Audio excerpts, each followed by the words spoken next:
네, 여러분 안녕하세요.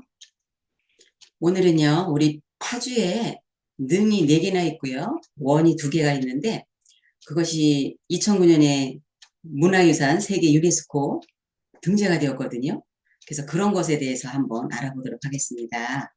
먼저 조리면에 있는 삼능으로 한번 가보시겠습니다. 삼능은 저렇게 능이 3개라 삼능인데 원래는 공릉, 순릉, 영릉 이렇게 불렀던 곳이지요. 자, 그래서 이렇게 하나의 산 골짜기 안에 3개의 능이 있는데요. 보시면 공릉은 한 명의 셋째 딸입니다. 근데 예종의 비가 되었죠. 근데 그 예종은 1년 2개월밖에 왕 노릇을 못했는데요. 이렇게 보시면 홍살문이 있고 여기 참도가 좀 기역자로 꺾어져 있습니다. 터가 좀 그래서 그렇게 했던 것 같아요. 그리고 왕비일 때 이렇게 승한 게 아니기 때문에 난간석이라든가 이런 시장이 없습니다. 그리고 앞에 정자각은 있죠. 공릉은 보면은 세조 7년에 이렇게 이제 죽어요. 이 장소나무 한씨, 그러니까 한 명의 셋째 딸이. 그래서 성종 3년에는 장소나무로 추정이 되었고요. 장소나무는 한 명의 셋째 딸. 1460년 세자빈에 책봉된 지 1년 7개월 만에 인성대군을 낳고 17세로 요절을 합니다. 근데 그 대군도 또 일찍 죽죠. 공릉은 8대 예정의 원비 장순왕후이자 한 명의 셋째 딸. 그럼 첫째 딸은 왜 못 보냈는가? 한 명이가 이제 조금 늦게 전개에 나오다 보니까 첫째 딸, 둘째 딸은 이제 다른 데로 시집을 간 거죠. 근데 이때 예종이 10살밖에 안 됐고 15살 때 이제 혼례를 정한 거예요. 그런데 뭐 이렇게 이제 애 낳고 그냥 2년 만에 죽은 거죠. 17세로 죽었으니까. 그런데 이 예종이 1년 2개월밖에 왕을 안 했지만 정말 역사에 남을 좋은 일보다 아주 이렇게 그 남이 장군을 죽인 일을 하게 됩니다. 어떻게 됐냐면 그 남이의 어머니가 태종의 딸인 정성공주입니다. 그러니까 세조와는 이게 고모가 되겠죠. 세조의 고모. 그러니까 남이 할머니는 정성공주인 거예요. 그러니까 태종의 딸. 그러니까 궁에 자주 들어갔는데 남이 장군이 이제 풍치도 좋고 뭐든지 잘하고 이러니까는 그 몸 약한 예종이 늘 열등의식을 가졌다는 거예요. 그래서 나중에 왕이 되었을 때 남이를 좋게 보지 않으니까 그 모사꾼 유자강이 그 기회를 노려가지고 같이 이렇게 치는 거죠. 그러면서 이제 유자강이 그 남이 장군이 그 저기로 나갔을 때 따라갑니다. 그래서 어떻게든지 험을 이제 잡으려고 하는데 이 시를 하나 남이 장군이 기분이 좋아서 한번 낭송을 했다고 하죠. 이렇게 혼자 이렇게 막 기분 좋아서 이제 술 한잔 먹고 읊조리는데 이것을 갖다가 글자 하나를 바꿔서 남이 장군을 죽이게 되는데요. 보시면 백두산의 돌은 칼을 갈아 없애고 두만강물은 만에게 모두 먹여 없애버리리라. 남아 20의 나라를 평정하지 못하며 그러니까 미평국이라고 썼는데 그것을 미득국 평자를 갖다가 이렇게 점 2개만 찍으면 득자가 되거든요. 그러니까 나라를 얻지 못하면 후세에 누가 나를 대장부라 하리. 이렇게 모함을 해서 예종이 정말 죽여버리게 되는 거죠. 그리고요. 순릉은 한 명의 넷째 딸입니다. 성종의 첫 번째 부인이 되는 거죠. 그런데 보시면요. 여기는 이게 한국전쟁 때 우리나라 사람들이 정말 그 구들장을 갖다 막 쓰고 이 돌돌을 막 이게 관리가 안 될 때 우리나라 이것이 어떻게 보면 창피한 역사인데요. 그래서 여기는 참도가 있기는 있었는데 지금 이렇게 신이 다니는 신도만 남아있고 요 옆에 이렇게 좀 제사 지내는 왕이라든가 이런 사람이 걸어 다니는 길이 없어요. 그래서 이것이 우리나라의 좀 문화적으로 좀 미개했던 면을 볼 수 있는 부분인데요. 여기 그렇지만 이제 홍살문은 있고요. 정자각 있고 여기 들어가서 이제 인사하는 판유라고도 하고 배위라고 하는 이곳은 그래도 남아 있습니다. 그리고 여기는 왕비였을 때 승하를 했기 때문에 이렇게 난간석이라든가 뭐 이렇게 석양, 석호 이런 것들이 좀 제대로 있어서 왕릉의 면모를 좀 보여주죠. 자, 공예왕후 성정의 원비 한번 보겠습니다. 한 명의 넷째 딸로 자산군 후에 성정이 되는 여기에 이제 12살의 시집와 왕비의 책봉이 됩니다. 소생 없이 19세로 7년 살고 또 죽죠. 죽으니까 언니가 잠들어 있는 장손하고 있는 동쪽에 묻히게 됩니다. 그러면서 세상을 떠나기 전에 이렇게 말했다고 해요. 죽고 사는 데는 천명이 있으니 세 왕후를 모시고 끝내 효도를 다하지 못하여 부모에게 근심을 끼치는 것을 한탄할 뿐이다. 이렇게 말하면서 죽어갔다고 합니다. 그러니까 한 명의 이런 무사꾼 기질보다는 그래도 좀 그 어머니가 그랬을까요? 좀 착했던 것 같아요. 성종은 총 12명의 부인을 얻었는데요. 거기서 이제 16남 12녀를 두는데 보면 대표적인 부인이 공예왕후 한씨, 폐비윤 씨가 이제 연상군을 낳는 거죠. 그 다음에 정현왕후 윤 씨가 중종을 낳았는데요. 그래서 이제 어쨌든 성종의 아들이 연산군과 중종이 이제 왕이 되죠. 성종 때는 아주 이렇게 큰일을 하게 되는 것이 고려 때부터 그 내려왔던 법전을 총정리한 것이 경국대전인데 이것이 성종 때 마무리가 됩니다. 사실은 이제 쭉 이제 해서 내려온 거죠. 조선이 들어서면서부터. 그리고 신라 초부터 고려 말까지의 역사를 편찬한 동국 통감을 편찬하였고요. 또 동문선도 이때 편찬이 되는데요. 서거정이 중심을 해서 내는 거죠. 그리고 또 악학괴범을 또 편찬하게 되는데 그때 이거는 파주 내포리에 살던 성현이 중심이 되었고요. 성종은 정연화와 함께 선릉에 묻혀 있다. 자, 그래도 이번에는 영롱으로 가보도록 하시겠습니다. 영롱은요, 법적으로는 정조의 양아버지가 되고요, 영조의 맏아들이죠. 근데 이제 10살도 안 돼서 죽어서 뭐 이렇게 처음에는 효장세자였다가 그 다음에 이제 정조가 등극을 하니까 진종으로 또 이렇게 한번 올라가고요. 그 다음에 이제 순종 때 이렇게 진종 소황제라고 해서 한 번 더 올라갑니다. 그래서 여기는 신도비가 3개나 있어요. 참 재미있는 건데 이렇게 보시면 여기 이제 진종 소황제와 여기 이제 그 부인의 묘가 있는데 앞에 정자각은 똑같죠. 정자각은 위에서 보면 이렇게 이제 고물의 정자를 닮았다고 해서 그 제사 지내는 그것을 정자각이라고 하는 거죠. 자, 영릉은 겨울 모습은 이렇게 생겼습니다. 그리고 보시면 영릉은 영조의 맏아들 효장세자의 능인데요. 효장세자는 효성이 지극했고 의젓하고 행동이 침착했다고 한 데서 효장세자라고 이렇게 이제 했다고 하죠. 그런데 효장세자가 어느 날 서운관에서 탁상식에 문신종을 바치자 그냥 서당에 놓아두었다. 한데 젊은 내관이 그것을 구경하다가 너무 신기하니까 잘못 건드려서 고장이 나버렸대요. 영조가 서당에 찾아왔을 때 중관이 그 일을 구하면서 내관을 처벌해달라고 청했다고 합니다.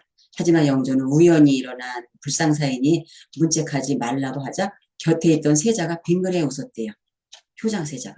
그래서 영조가 왜 그러느냐 그러면서 이제 까닭을 물으니까 세자는 이런 하찮은 물건 때문에 내관을 처벌하는 것이 어이없어 웃었습니다.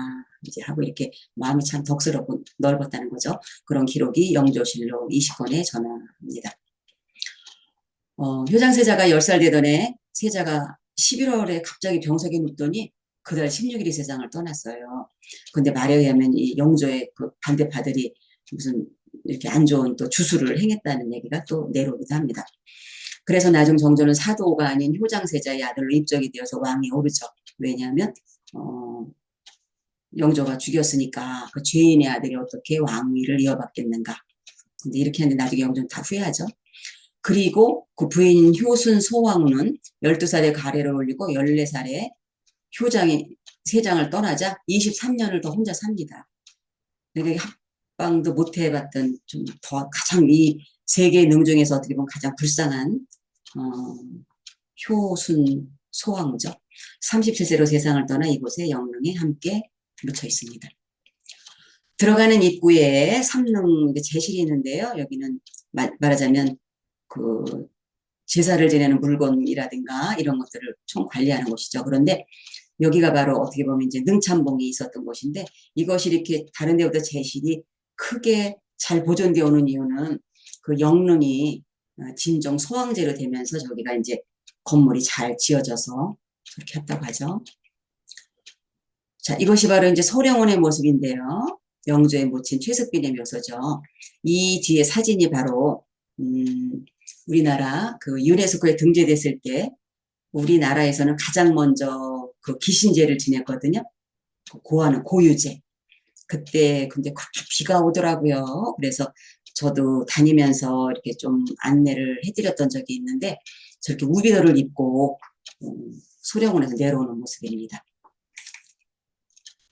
소령원의 겨울 모습은 이렇고요. 뒤에서 본 모습은 이렇습니다. 여기도 이렇게 이제 홍살문과 참도가 여기 잘 되어 있는 편이죠. 그리고 어떻게 보면 능자리는 가장 좋은 것 같기도 해요. 이 앞에 그 강이 엄청 길어서 그것을 받아서 영조가 51년 7개월이나 왕위에 있었을까? 뭐 이런 생각을 해보게 하는 곳입니다. 그리고 영조가 썼다는 그 신도비가 이렇게 신도비가관에 있는데 잘 보존되어 있죠. 들어가는 입구에 있어요. 자, 소령원은요. 숙비는 최효원의 딸로 태어났어요. 부모를 일찍 여의고 복순이로 부르다가 나주 목사의 눈에 띄어서 인현왕후 민씨를 따라 7세의 궁으로 입궐했다고 하죠. 숙정 15년에 인현왕후가 폐출되자 혼자 궁에서 이렇게 죽은도 살아야 합니다. 그러다가 숙종 19년에 그 민비를 인현왕후를 오늘이 생신날인데 하면서 이렇게 제수형 보면 아니야 이렇게 이런 좀 음식을 차려놓고 이렇게 마음으로 빌었다고 하죠. 근데 그것을 숙종에게 들켜요. 그래서 이게 뭐 하는 짓이냐 했더니 이제 이렇게 이만저만해서 인현왕후 사실 오늘이 생신인데 근데 이때는 벌써 숙종의 마음이 장희빈을 떠나서 인현왕후를 내가 너무 심하게 내쳤는가 후회할 때였기 때문에 그 행동이 이뻐 보여서 이렇게 이제 숙빈에게 승은을 내리는 거죠. 그래서 다음에 이제 연인군 바로 이제 영조를 낳았다고 하죠. 그리고 이제 숙종 25년에 숙빈에 봉해지고 정일품 이게 숙빈이 정일품이죠. 그리고 숙종 44년 49세로 승하를 합니다. 숙빈묘로 부르다가 1724년이면 이제 몇 년 후에 한 6년 후에 아들 영조가 즉위를 하죠. 그런데 이제 영조 7년에 우리가 이제 파주에 있는 장릉에 영조가 와서 제사를 지내고 자기가 세자 시절에 많이 머물렀던 많이 어머 묘소에서 같이 잤던 묘막에서 자고 갑니다. 그리고 영조 16년에는요. 제사를 지내고 제실에서 유숙하고 갔으며 보광사를 기복 사찰로 삼아서 만세루에 나인 상공루를 기부하게 합니다. 그리고 영조 20년에는 소령묘가 소령원 이제 소령묘와 육상묘로 이렇게 이제 정했고요. 그러다가 또 9년 후인 영조 29년에는 소령묘가 소령원으로 됐고 육상묘가 육상궁으로 이렇게 또 이렇게 올라가죠. 그러면서 모친의 비문을 지은 해이기도 합니다. 아까 그 묘 보셨죠? 여기 보시면 이것을 지어서 이렇게 세운 해이기도 합니다. 이번에는 파주 장릉으로 가보시겠습니다. 여기는 인조와 인열왕후의 능인데요. 원래는 여기에 있지 않았어요. 파주 임진각가는 운천리에 있었었는데요. 그리고 여기 보면 그 제사를 지내는 제실, 물품 보관하고 이러는 곳 제실 있고요. 그 다음에 정자가 이렇게 소나무가 하나 멋있게 있죠. 자, 인조의 이제 장릉은요. 인조는 반정양에서 왕이 됐는데 선조의 손자죠. 그래서 광해군 제위 시절에 인조반정으로 왕이 됩니다. 그리고 소현세자와 효종의 부친인데 청나라에 그 침략을 받아서 병조호란 때 남한산성에서 나와서 삼계 고두례를 올리며 추모를 당하기도 했던 왕인데요. 이 일로 소현세자와 효종이 청나라 그 심양에 끌려갔다가 나중에 돌아왔을 때 소현이 한 말은 마음에 안 들고 효종이 하는 행동이 마음에 드는 거예요. 그래서 나중에 소현세자를 죽이죠. 그리고 이제 효종 둘째 아들이 이제 왕이 되게 합니다. 그 인조의 부인 인열왕후가 처음에 상을 당했을 때는 운천리에 이제 묘가 있었어요. 그리고 인조도 이곳에 일단 장사를 지냈는데 영조 7년에 보니까 그 능성물 주변에 사갈, 뱀과 전갈 등 사람들이 이렇게 싫어하는 그 징그러운 것들이 그렇게 당장에 성물 틈에 집을 짓고 아주 우글우글했다고 해요. 그래서 현 위치인 탄현으로 지금 다시 옮긴 겁니다. 자, 그리고요. 이거는 그 파주 삼릉에서 그중에 특히 영릉 진종 소황제 거기서 매년 이렇게 이제 가을에 기신제를 지내는데 2008년의 모습입니다. 어, 저도 이때는 한번 참석을 해 보았었는데요. 그리고 1년 이때 이제 유네스코에 이제 올리고 계속 어떤 그 물밑 작업을 하고 있었을 때죠. 그래서 유네스코에 2009년 7월 12일 날 파주에서 우리나라에서 제일 먼저 고유제를 지냈는데요. 6월 달에 이게 결정이 났죠. 그래서 이렇게 보시면 비가 온 끝이라 이렇게 우비들 입고 서 있는 모습 보이고요. 이때 정말 행사가 좀 굉장히 컸습니다. 그리고 다음 해에 조선왕릉을 관통하는 백년대리 길을 원형을 복원하겠다. 그래서 이것이 뉴스에 났는데요. 문화재 청장이 이제 이렇게 해서 이것을 이제 그 관통도로를 없애고 능으로 복원을 하겠다. 그래서 이제 주민들을 모아놓고 또 이렇게 장공리 이런 것을 이렇게 주민들의 이제 의견을 잘 좀 철도를 시켜서 이 도로를 갖다가 이제 폐쇄를 하고 능으로 다 만들죠. 그게 이제 원래 모습이니까요. 그래서 요것들은 그때가 이제 경기도지사 김문수 시절, 파주시장은 유화선 시장님 시절인데요. 그래서 이렇게 우회도를 건설하고 이렇게 이제 조선왕릉 세계유산에 등재된 후 유네스코의 권고사항에 따라 능제 복원을 추진하는 첫 사례를 기록하게 됩니다. 이건 좀 나중에 자세히들 읽어보시면 되겠습니다. 그러면 세계유산의 기준은 무엇인가? 세계유산 협약에 가입한 국가들이 자국 내 유산 중 탁월한 보편적 가치를 지닌 유산을 세계유산으로 등재하기 위해 신청을 하면 자문기구의 평가를 바탕으로 세계유산위원회가 등재 여부를 결정합니다. 세계유산이란 국제연합 교육, 과학, 문화기구인 유네스코가 1972년부터 세계문화유산 및 자연유산 보호협약에 따라 인류 전체를 위해 보호해야 할 가치가 있다고 인정한 유산을 말하는 거죠. 이거는 그 나라의 것만이 아니라 전 세계가 함께 보호하고 보존해야 할 유산이 되는 것입니다. 2022년 현재 우리나라에는 13개의 문화유산과 2개의 자연유산을 더해서 모두 15개의 세계유산이 있습니다. 문화유산의 기준은요. 인간의 창의성으로 빚어진 걸작을 대표할 것이고요. 오랜 세월에 걸쳐서 세계의 일정 문화권 내에서 건축이나 기술 발전, 기념물 제작, 도시계획이나 조경 디자인에 있어 인간 가치의 중요한 교환을 반영할 것. 그리고 현존하거나 이미 사라진 문화적 전통이나 문명의 독보적 또는 적어도 특출한 중도가 있어야 되고요. 인류 역사에서 중요한 단계를 예정하는 건물, 건축, 기술의 총체, 경관, 유형이 대표적 사례여야 합니다. 그래서 이렇게 이제 기준이 있고요. 유네스코에 등재된 우리나라의 문화유산은 총 15개라고 아까 말씀드렸죠. 보시면 석굴암 불국사, 해인사 장경판전, 이제 95년부터 시작이 되는 거죠. 또 왕들의 사당 종묘가 먼저 등재가 됩니다. 그리고 화성, 창덕궁이 됐고요. 그 다음에 경주 역사 유적지구가 몽땅 다 유네스코에 등재가 되죠. 2000년에. 그리고 고창화전 강화의 고인돌, 그것도 2000년. 그리고 우리가 오늘 다루게 되는 조선왕릉이 2009년에 등재가 되는 거죠. 그 다음에 역사마을, 안동과 화해마을, 남한산성, 백제 역사지구, 한국의 산사와 산지 승원, 또 한국의 서원, 뭐 자운서원, 뭐 이런 파산서원이라든가 도산서원이라는 곳이요. 그 다음에 제주 화산섬과 용암동굴, 그 다음에 한국의 갯벌이 2021년에 되어서 총 15개 있죠. 그러면 유네스코에 등재된 우리나라 왕릉을 한번 보도록 하겠습니다. 일대 태조부터 순종까지 27대 왕이 있죠. 그 왕들의 무덤이 44기가 등재가 되었는데요. 북한에 그 태조비 그리고 2대 정종과 정한왕후의 릉이 제외가 되었습니다. 그래서 우리나라에 있는 거 44기만 되었고요. 그 다음에 기록유산은 16건이고 무형유산은 21건인데 기록이라는 건 말 그대로 이렇게 쓴 거, 기록한 거.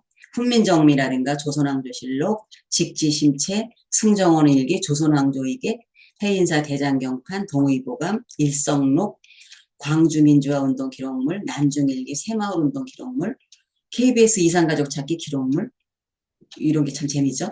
한국의 유교 책판, 조선 왕조 어복, 국채보상운동 기록물, 조선통신사 기록물, 이런 것들이 올라가고요. 무형의 유산은 눈에 뭐 증거는 없지만 눈으로 볼 수 있는 거, 재현하면 볼 수 있는 거, 종묘제례 및 제례약, 또 판소리, 강릉 단오제, 강강술래, 아리랑, 농악, 줄다리기 등등 제주 해녀 문화, 씨름, 연등회 및 한국의 등축제, 이런 것들이 2020년까지 총 21건이 되었습니다. 자, 이렇게 해서 오늘은 우리 파주에 한번 삼릉에서 유네스코에 등재된 2009년에 등재된 왕릉에 대해서 한번 총괄적으로 한번 다뤄봤습니다. 파주는 그 한양으로부터 백리 안에 들어오기 때문에 이렇게 왕릉으로 많이 쓰여졌고요. 그리고 이렇게 지정해 놓았던 그런 능들도 많이 있고 태실자리도 이렇게 몇 개가 있습니다. 그와 같이 개성, 그 고려의 수도 개성과 조선의 수도 한양의 사이에 있으면서 이렇게 교통도 좋았고 뭐 여러모로 좋았기 때문에 이런 어떤 문화의 흔적이 많이 남아 있습니다. 그래서 오늘은 조선 왕릉이 문화유산에 등재된 것을 계기로 하면서 한번 알아보았습니다. 멀지 않은 데 있으니까 여러분들도 한번 다녀오시기 바랍니다. 감사합니다.